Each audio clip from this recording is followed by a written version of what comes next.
And anyhow, I want to thank to the Chief Minister and also కార్యకర్తలు కూడా నేను పదవి గురించి రాలేదు 12 ఏళ్ల నుంచి నేను కొట్లాడుతున్నా కార్యకర్తల గురించి పేద ప్రజలకు ఇక్కడ ఏది హాజీపూర్లో 3 అమ్మాయిలను రేప్ చేస్తే 10 సార్లు అయినా ఆ గ్రామంలో ఉన్నటువంటి మహేష్ భాగవత్ కమిషనర్ శిక్ష ఇస్తే ఇవాళ జ్యుడిషియరీ కూడా హైకోర్టు అప్రూవల్ ఇస్తలేదు. ఇది ఎక్కడ న్యాయం అండి?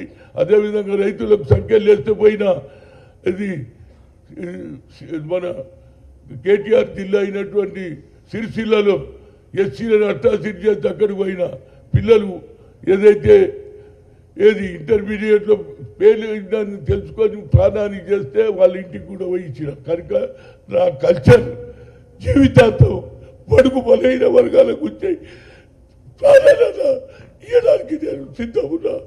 ఇది జరగాలి, దానికి రేవంత్ రెడ్డి గారు తప్పనిసరిగా మద్దతు ఇవ్వాలి. ఆయన ఆలోచన కూడా ఏమున్నది, రాహుల్ గాంధీని ప్రధానమంత్రి చేయాలని నా ఆలోచన కూడా అదే.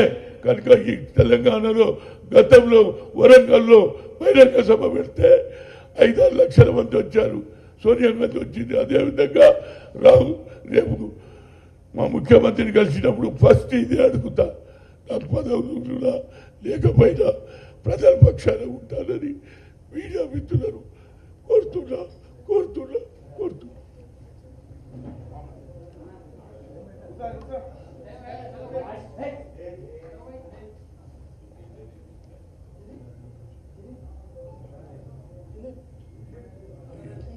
చూడదే ఇండియా తెప్పించాను ప్రెస్ ఇన్నే ఉందిగా.